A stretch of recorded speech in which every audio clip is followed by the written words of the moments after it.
na. Eh, makalipad naman eh. Ayun na. Ayun na. Ayun na. Ayun na, lumalapit na.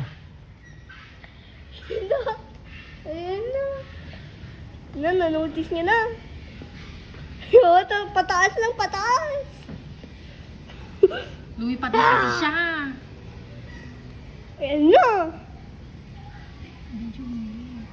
Bakit ayaw niya ng bird?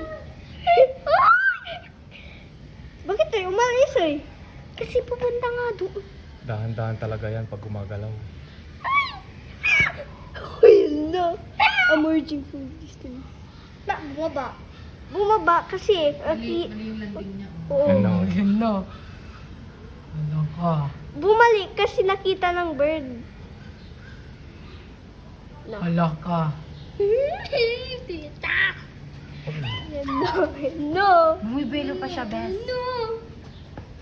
Miss Chance. Bakit ayaw niya nagmalaw?